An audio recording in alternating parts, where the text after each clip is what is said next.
नमस्कार बच्चों। फिलहाल अब तक के क्लासेस में ना हमने बातें कर लिया है सुजान भगत के 4 दृश्यों को लेकर, ठीक है। तो वहां पर हमने देखा कि पहले दृश्य में क्या होता है, दूसरे दृश्य में क्या होता है, तीसरे और चौथे में।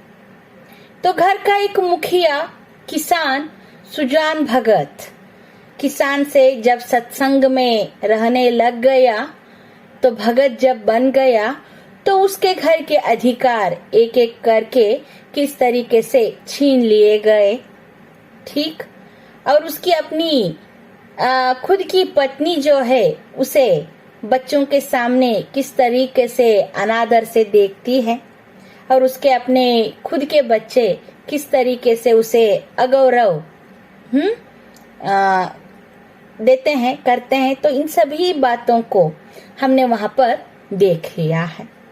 और एक भिखारी जब आकर भीख के लिए बहुत देर तक चीखना शुरू कर देता है तो तब आकर सुजान जब भीख देने जाते हैं तो बड़ा बेटा भोला किस तरीके से उसे अनादर करता है, इन सभी बातों को वहां पर देखा है, ठीक, सुना है, पढ़ा है।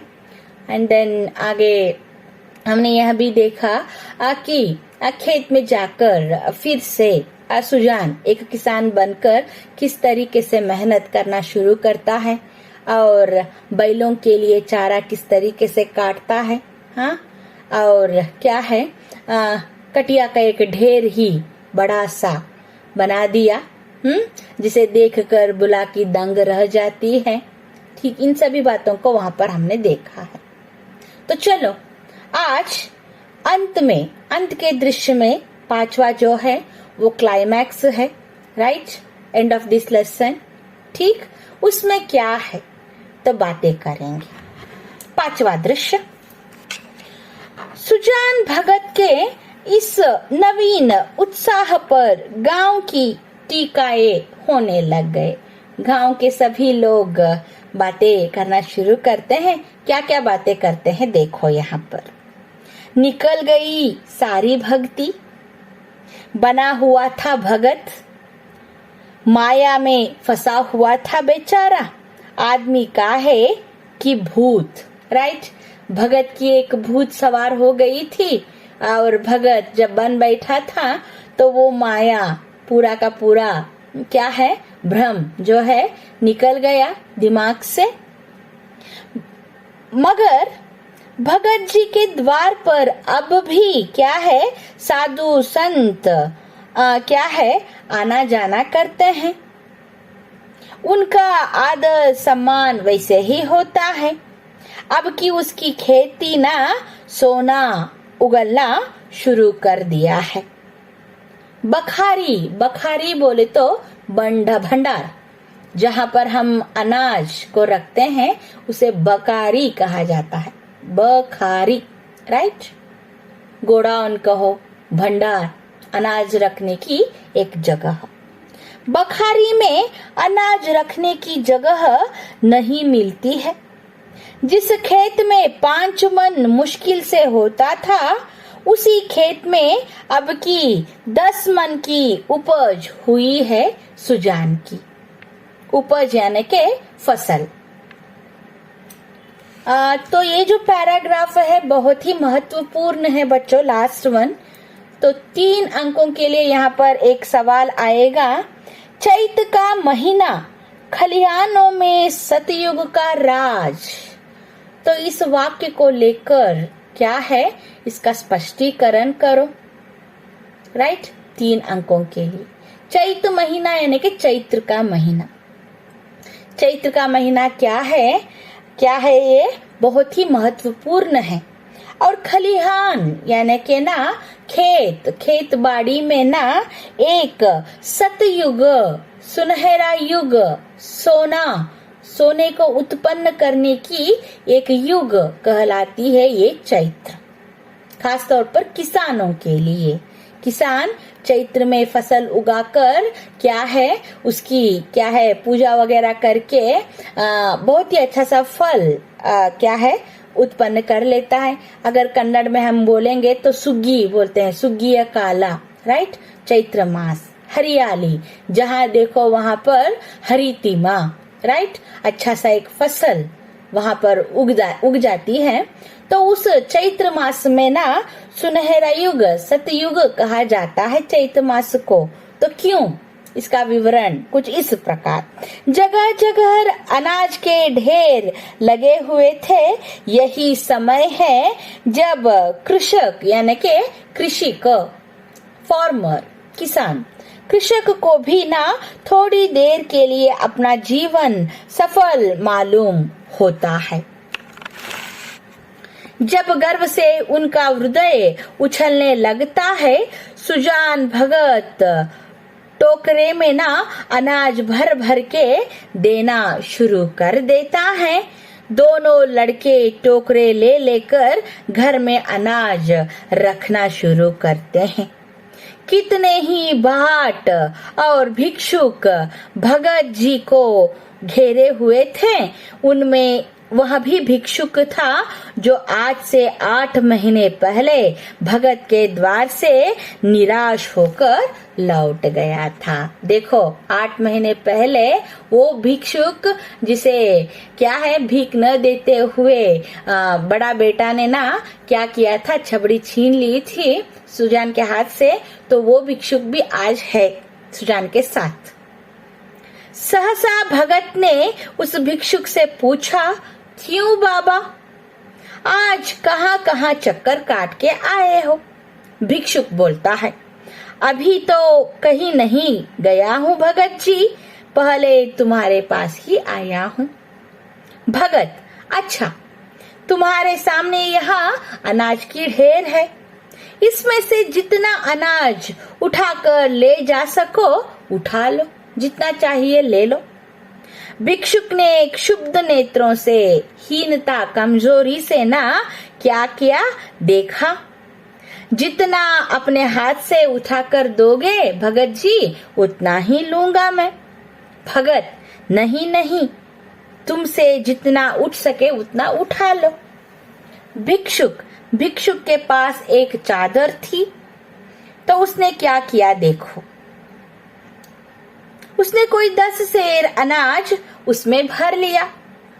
संकोच के मारे और अधिक भरने का उसमें साहस नहीं था। 10 सेर तक उसने ले लिया अनाज। भगत उसके मन का भाव समझ चुके। आश्वासन देते हुए, बहुत ही उम्मीद के साथ भरोसा देते हुए बोलते हैं, बस इतना तो ना एक छोटा सा बच्चा उठा लेता है, आप क्या हो। भिक्षुक ने भोला की और संदिग्ध यानी के संदेह पूर्वक नजरों से देखना शुरू किया। मेरे लिए इतना ही बहुत है। भगत, नहीं नहीं, तुम सकुचा रहे हो, तुम संकोच कर रहे हो, हेजिटेट कर रहे हो, हिचकिचा रहे हो, अभी और भर लो। भिक्षुक ने एक पसेरी अनाज और भर लिया और कुछ ले लिया अनाज। फिर भोला की और सशंक दृष्टि से, आशंकता, डरा हुआ सा सशंक, तो उस नेत्र से देखता है। भगत, उसकी और क्या देखते हो बाबा जी, मैं जो कहता हूँ करो, वहां तुमसे जितना उठाना है उठा लो। भिक्षुक डर रहा था कहीं उसने अनाज भर लिया और भोला ने गटरी न उठाने दी तो क्या होगा, कितनी भद्द होगी, बदनामी होगी, और भिक्षुक को तो हंसने का मौका मिलेगा, अवसर मिलेगा हंसने का मेरे ऊपर। सब यही कहेंगे कि भिक्षुक कितना लोभी है, लालची है, उसे और अनाज भरने की हिम्मत नहीं हुई। तब सुजान भगत ने चादर लेकर उसमें अनाज भरा और गटरी बांध कर बोलने लगे, इसे उठा लो बाबा। तब क्या बातें होते हैं। भिक्षुक, अंडरलाइन दिस, बाबा इतना मुझसे उठ न सकेगा, यहाँ पर ये जो वाक्य है आएगा एक अंक के लिए। किसने किससे कहा? बाबा इतना मुझसे उठ न सकेगा। यह वाक्य भिक्षुक भिखमंगा की है। यह वाक्य किसको कहता है? वो सुजान भगत से कहता है। नेक्स्ट, भगत, अरे इतना भी न उठ सकेगा। बहुत होगा तो मन भर का है, बहुत नहीं है।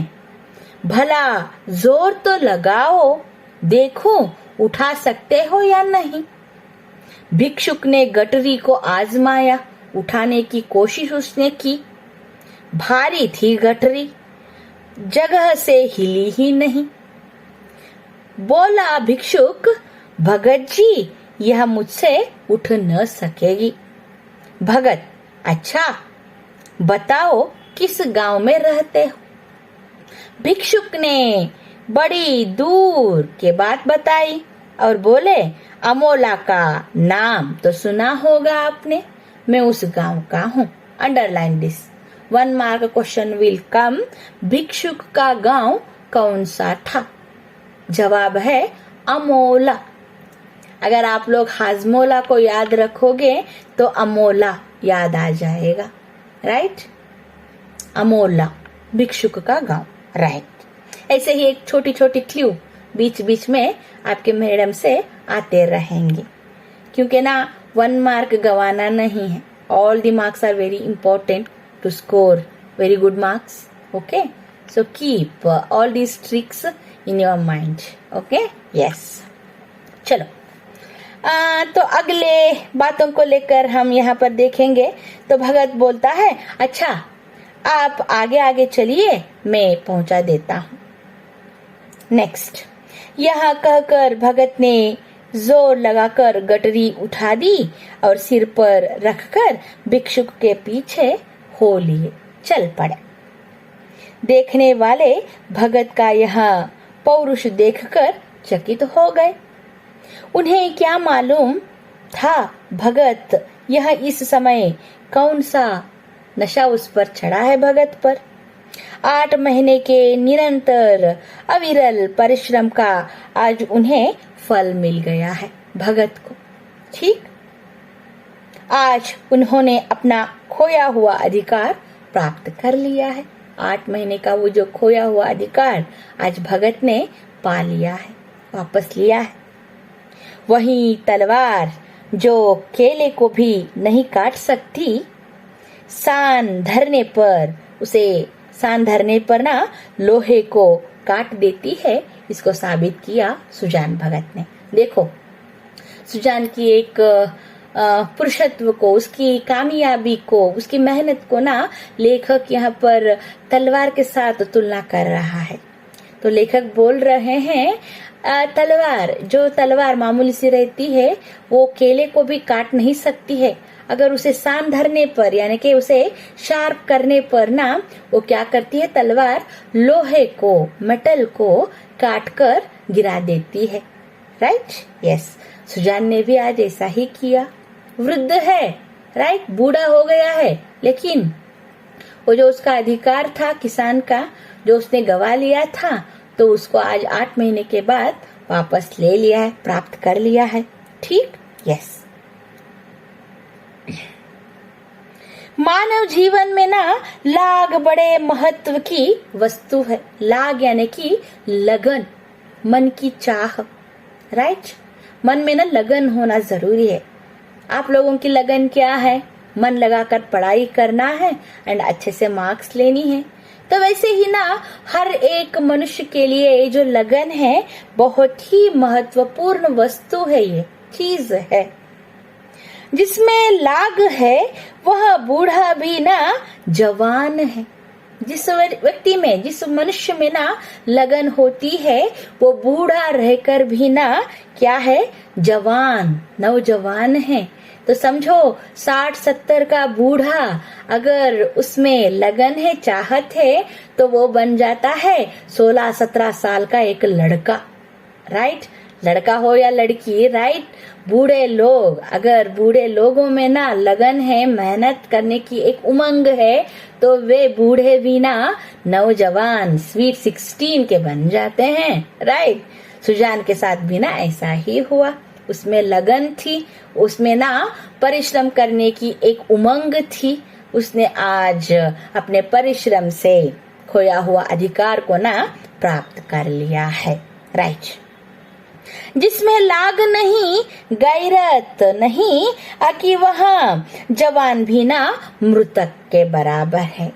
जिस व्यक्ति में लगन चाहत नहीं है, तो गैरियत नहीं, संदेह नहीं है कि वो जवान रहकर भी ना मुर्दे के बराबर है, लाश के बराबर है, राइट। यस, तो जिसमें ना कुछ करने की इच्छा नहीं रहती है, तो वो जीवित रहकर भी ना मुर्दे के बराबर है, जिंदा लाश, राइट, डेड। यस, सुजान भगत में ना लगन थी और उसी ने उन्हें अमानुषीय बल प्राप्त किया। चलते समय उन्होंने भोला की और सगर्व नेत्रों से देखा और भोला को वो बोले कि ये भाट और भिक्षुक जो खड़े हैं उनके यहाँ पर क्या है, बांट दो और कोई खाली हाथ न लौट सके, इसको याद रखो। यस, भोला सिर झुकाए खड़ा था अपने पिता के सामने। उसे कुछ बोलने का क्या है, हौसला, धैर्य नहीं हुआ। वृद्ध पिता ने ना उसे आज परास्त कर दिया है, अपने बेटे को उसने हरा दिया है। और 8 महीने के बाद सुजान ने क्या किया है, अपना खोया हुआ अधिकार प्राप्त कर लिया है। तो ये रहा सुजान भगत, राइट। मुंशी प्रेमचंद जी का लिखा हुआ ये जो एक पाठ है कहानी के रूप में। तो लगातार इतने क्लासों में ना एक एक करके हमने क्या किया, सविस्तार रूप से 5 दृश्यों को लेकर आपके मैडम ने आपके साथ यहाँ पर वार्तालाप, डिस्कशन तो कर लिया है। तो मैं आशा करती हूँ ये आपको समझ में आ गई है, राइट। और अब आज आगे बढ़ते हुए इस पाठ के मुहावरों को लेकर अगर हम बातें करेंगे, तो मुहावरे 4 अंकों के लिए आपके प्रश्न पत्रिका में व्याकरण में आएंगे बच्चों।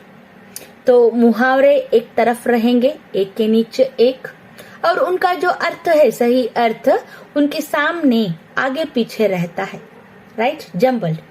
तो आपको क्या करना है, उन मुहावरों को उनके सही अर्थों के साथ जोड़कर लिखना है। ईच कैरीज 1 मार्क, यानी 4 into 1, 4 मार्क्स, राइट। तो ये बहुत ही जरूरी है। यहाँ पर पाठ्यक्रम में गद्य भाग में जितने भी पाठों में मुहावरे हैं, तो उनके अर्थों को आप एक बार पढ़कर मन में रख लीजिएगा, तो काम आएंगे मुहावरों को अर्थों के साथ जोड़ने के लिए। और साथ ही साथ जब हमारे काम शुरू होंगे अभ्यास पुस्तिका को लिखने के, राइट, चतुर्थ सोपान जो है, फोर्थ पार्ट, वहां पर बहुत सारे एग्जाम्पल्स है जो खास तौर पर 5th मेन ग्रामर के यहाँ पर जुड़े हुए हैं, राइट। तो चलो, कंचन बरसना यानी के आमदनी बढ़ना, फूले न समाना अत्यधिक खुश होना, मुंह की खाना यानी के हार मानना,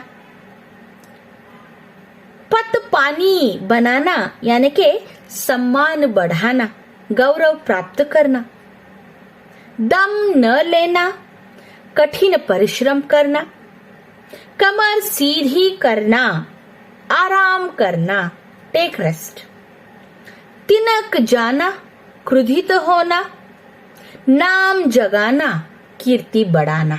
तो ये सब कुछ मुहावरे टाइप जो है। यस, चंद्रमा बली, तो उसके बारे में भी मैंने कहा था, बहुत ही परिश्रम करना, 9-2-11 होना, भाग जाना। तो ऐसे सब मुहावरे जो हैं, तो इनको आप याद रखिएगा। तो ठीक है, तो इस पाठ के बाद आज इस क्लास में ना 1 मार्क के जो क्वेश्चन आंसर्स हैं, इनको डिस्कस करके मैं रुक जाती हूँ। आने वाले नेक्स्ट क्लास में हम बातें करेंगे इस पाठ के अभ्यास के जुड़े हुए और कुछ प्रश्न और उनके उत्तर, जो किसने किससे कहा के रूप में है, दीर्घ प्रश्नों के रूप में है, ससंदर्भ स्पष्टीकरण और साथ ही साथ इस पाठ में आए हुए व्याख्यान। Right, yes. एक अंकों के सवालों को लेकर अगर हम यहाँ पर बातें करेंगे तो कुल मिलाकर 12 सवाल यहाँ पर दे दिए गए हैं। दिया गया है एक शब्द वाक्य वाक्यांश में उत्तर दीजिएगा। आपके प्रश्न पत्रिका में ही आएंगे ऐसे, तो वहां पर गद्य भाग, पद्य भाग और एकांकियां, तो इन तीनों से जुड़े हुए एक शब्द वाक्यांश में उत्तर देने के सवाल आते हैं। तो गद्य भाग से 6 सवाल रहेंगे, हर एक के लिए एक एक अंक। राइट, यहाँ गद्य भाग में कुल मिलाकर 8 पाठ है ना आपके। राइट, सुजान भगत से लेकर यात्रा जापान तक, तो इनमें से कोई 6 तो आएंगे। राइट, यहाँ देखो, सीधे साधे किसान धन आते ही किसके और झुकना शुरू करते हैं? तो जवाब है धर्म और कीर्ति के ओर। सीधे साधे किसान धन प्राप्त होते ही किसके ओर झुकते हैं? जवाब है धर्म और कीर्ति के ओर। कानून गो इलाके में आते तो किसके चौपाले में ठहरते? जवाब है सुजान भगत। कानून गो इलाके में आते तो किसके चौपाले में रुकते? जवाब है सुजान भगत। Third one, JECET NEET NATA important. Sujan ने गांव में क्या बनवाया? पक्का कुआं। हाँ, पक्का कुआं। कुआं बोले तो वेल, भावी। नेक्स्ट, सुजान की पत्नी का नाम लिखो। This is also JECET repeatedly asked. Right, yes. Sujan की पत्नी का नाम बुलाकी। Right, yes.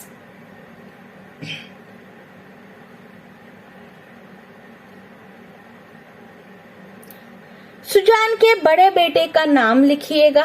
जवाब है भोला। राइट, बड़ा बेटा भोला, पत्नी बुलाकी। सुजान के छोटे बेटे का नाम लिखिएगा शंकर। Right, yes.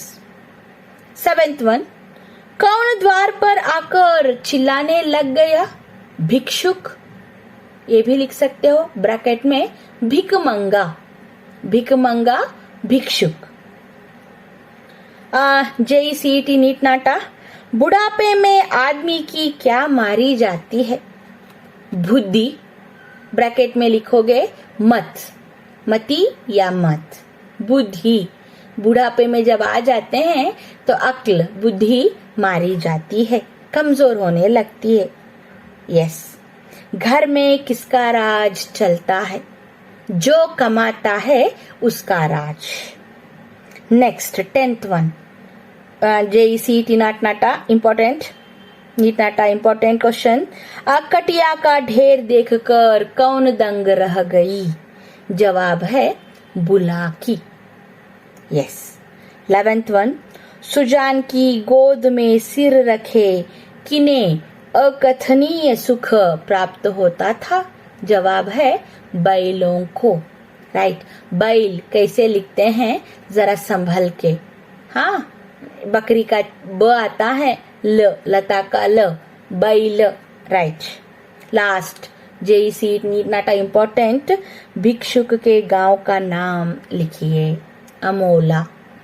राइट, आप सब लोगों को पता है कि madam JECET NEET NATA important बोलती रहती है कभी कभार, तो इसका मतलब ये नहीं, आप सब लोग जानते हो। राइट, कि रिपीटेडली आस्क्ड क्वेश्चंस को आपकी PPM मैडम बोलती रहती है कभी कभार। हाँ, yes, CET NEET NATA important JEE। तो यहाँ पर ऐसे बोलने से आपको डिस्कस किए गए जवाब, सवाल, ये सब दिमाग में रहेंगे। तो तब आकर इनको पूछने पर आप ठीक ठाक जवाब लिख पाओगे। तो इस बात को नजर में रख कर तो मेरा बोलने का ना ये इंटेंशन है, राइट। इसका मतलब ये नहीं कि हाँ क्या मैडम लैंग्वेज में भी कॉम्पिटिटिव्स होते हैं क्या, तो ऐसे खास तौर पर कुछ बातों को जोर लगाकर ऐसे बोल दिया जाए तो आपके पल्ले पड़ेंगे एंड साथ ही साथ दिमाग में हाँ ऐसे बातें करते वक्त डिस्कस करते वक्त मैडम ने ऐसा कहा था तो वो दिमाग में रहेगा। तो बेशक जवाब लिखते वक्त सही जवाब लिखते वक्त आपको दिक्कत नहीं होगी, राइट। यस तो मैं आशा करती हूँ बच्चों अब तक जितने भी ना जो अभी डिस्कस हमारे हो गए सुजान भगत को लेकर, राइट। तो पांचों दृश्यों को हमने सविस्तार रूप से यहाँ पर बात कर लिया है, ठीक। एंड मुहावरों को लेकर भी ना कितने मुहावरे यहाँ मौजूद हैं इस पाठ में तो मैंने उनको बताया। एंड जब दृश्यों को हम पढ़ रहे थे वहां पर बीच बीच में मैंने मुहावरों को अर्थ क्या है समझाया है, बताया है।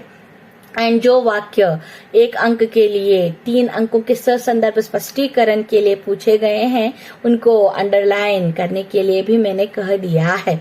इन सभी बातों को आप याद में रखिएगा, दिमाग में रखिएगा, राइट। यस तो हमने 12 सवाल जो है एक शब्द वाक्यांश में उत्तर देना तो इनको भी ना डिस्कस कर लिया, राइट। नेक्स्ट बारी है दीर्घ प्रश्नों की जो कुल मिलाकर 7 हैं। एंड उसके बाद में ना किसने किससे कहा हर एक के लिए 1-1 अंक रहेगा। कौन किसको कहता है तो इतना ही काफी है, राइट। उसके बाद में बारी है ससंदर्भ स्पष्टीकरण। नेक्स्ट आपका फेवरेट वाक्य शुद्धिकरण। नेक्स्ट कोष्टक से रिक्त स्थानों को भरना। हाँ कोष्टक में कारक दिए गए हैं उनको चुनकर रिक्त स्थानों में ठीक ठाक कारकों को भरना है। उसके बाद में बारी आएगी निम्नलिखित वाक्यों को सूचना के अनुसार बदलिएगा, यानी कि काल परिवर्तन यहाँ पर रहेगा। नेक्स्ट उसके बाद में बारी है अन्य लिंग रूप, अन्य वचन रूप, विलोम शब्द। एंड 2 बातें यहाँ पर है, ध्यान दीजिएगा गिव अ कॉन्सेंट्रेशन।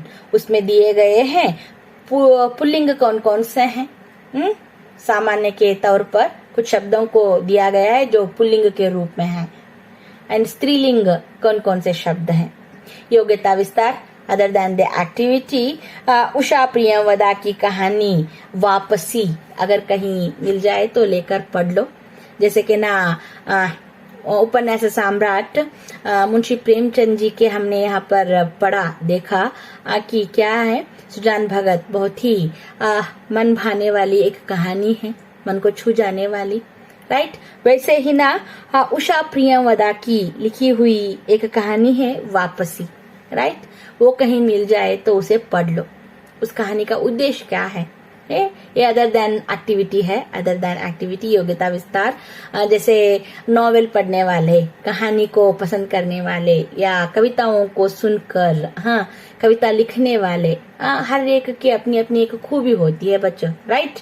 तो अगर कहानी पढ़ना उसके शौकीन हैं तो उषा प्रियंवदा की लिखी हुई वापसी अगर कहीं गूगल भैया से सोचकर सुनकर आप पढ़ सकते हो, ठीक, जब फुर्सत मिले, ठीक। तो आशा करती हूँ तो अब तक का ये जो सफर है बातचीत आपको समझ में आ गया है। अगले मुलाकात के लिए अनुमति दीजिएगा। धन्यवाद।